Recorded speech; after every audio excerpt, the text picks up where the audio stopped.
আসসালামু আলাইকুম। শিক্ষার কৌশল ইউটিউব চ্যানেলে তোমাদের সবাইকে স্বাগতম। প্রিয় এইচএসসি পরীক্ষার্থী, তোমরা যারা 2024 সালে এইচএসসি পরীক্ষা দিচ্ছ, আজকে কিন্তু তোমাদের আইসিটি পরীক্ষা শেষ হয়েছে। তো আইসিটি পরীক্ষায় এমসিকিউতে কিন্তু অনেক শিক্ষার্থী খারাপ রেজাল্ট করেছে, আবার অনেকেই খুব ভালো রেজাল্ট করেছে। তো আইসিটির যে প্রশ্ন, এটা কিন্তু খুবই একদম সহজও এসেছিল না, আবার এমন খুব হার্ড প্রশ্ন কিন্তু আসেনি। তারপরেও অনেক শিক্ষার্থীর কিন্তু কোনো ভুল ত্রুটির কারণে এমসিকিউ একটু খারাপ হয়েছে।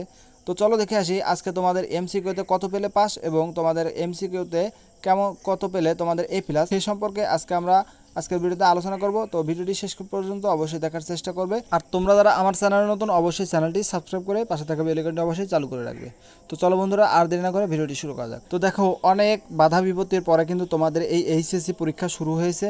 দেখো, তোমাদের যে শর্ট সিলেবাস দেওয়ার কথা ছিল, সেই শর্ট সিলেবাস থেকে কিন্তু তোমাদের প্রশ্ন এসেছে।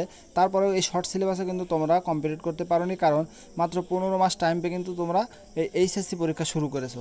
তো এই শর্ট সময়ে তোমরা এই শর্ট সিলেবাস তোমরা কমপ্লিট না করেও আইসিটি পরীক্ষা দেওয়ার পরেও তোমাদের দেখা যাচ্ছে যে অনেকেরই আইসিটি এমসিকিউ এর সমস্যা হয়েছে। কেউ বলতেছে আমার 7টা হয়েছে, কেউ বলতেছে আমার 6টা হয়েছে, কেউ বলতেছে 8টা হয়েছে।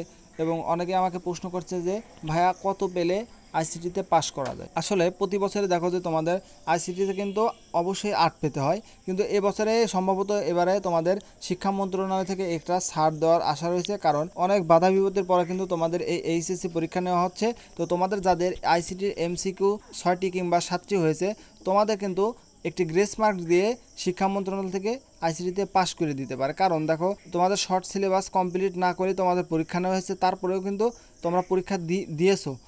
তো যাদের তোমাদের এমসিকিউ এর সমস্যা আছে, তোমরা কোনো টেনশন করবে না, অবশ্যই তোমরা পাশ করে যাবে এবং আগামী পরীক্ষার জন্য কিন্তু তোমরা ভালো একটি প্রস্তুতি নেওয়ার চেষ্টা করবে। তো দেখো, এবছরে কিন্তু তোমাদের একটি সুযোগ দেওয়া হবে যে সবারই যাতে একটি ভালো রেজাল্ট হয়, কারণ তোমরা কিন্তু অনেক আন্দোলন করেও তোমাদের পরীক্ষা পেছাতে পারোনি। এটা কিন্তু শিক্ষা মন্ত্রণালয়ের নজরে এসেছে যে শিক্ষার্থীরা অনেক কষ্ট করে এবছরে পরীক্ষা দিচ্ছে। তো এই কষ্টের মধ্যে যদি তোমাদের ফেল করায় বা ফেলের হার যদি একটু বেড়ে যায়, তাহলে কিন্তু তোমাদের সমস্ত অভিভাবকের উপরে কিন্তু একটি বিরূপ প্রতিক্রিয়া পড়বে, যার কারণে কিন্তু শিক্ষা মন্ত্রণালয় আগে থেকেই তোমাদেরকে পাশের হার একটু বাড়িয়ে দিবে। কারণ পাশের হার যদি না বাড়ায়, সেক্ষেত্রে সারা বাংলাদেশ জুড়ে কিন্তু আবার আন্দোলন হবে যে কেন আমাদের শিক্ষার্থীদের এই বিপদে ফেলে এই পরীক্ষা নেওয়া হলো এবং কেন রেজাল্ট খারাপ হলো। তো এই প্রশ্নর মুখে যাতে না পড়ে শিক্ষা মন্ত্রণালয়, তার কারণেই কিন্তু তোমাদেরকে সহজভাবেই পরীক্ষার খাতা দেখা হবে এবং তোমাদেরকে কিন্তু পাশ করে দেওয়া হবে। তো আশা করি তোমাদের যারা আইসিটি পরীক্ষায় আজকে এমসিকিউ খারাপ হয়েছে, তোমাদের কিন্তু পাশ করে দেওয়া হবে। যদি তুমি 6টি প্রশ্নেরও অ্যান্সার করো বা 6টি প্রশ্নের অ্যান্সার যদি তোমার সঠিক হয়, তাহলে কিন্তু তুমি পাশ করে যাবে ইনশাআল্লাহ। তো শিক্ষার্থী বন্ধুরা, তোমরা কিন্তু কোনো টেনশন করবে না, কারণ এমসিকিউতে তোমরা যারা খারাপ করেছো, তোমাদেরকে কিন্তু এবছরে পাশ করে দেওয়া হবে। তো আজকের মতো ভিডিও এখানে শেষ করছি। পরবর্তী ভিডিও পেতে অবশ্যই শিক্ষার কৌশল ইউটিউব চ্যানেলের সাথে থাকবে। তোমাদের সকলে সুস্থ কামনা করি। আল্লাহ হাফেজ।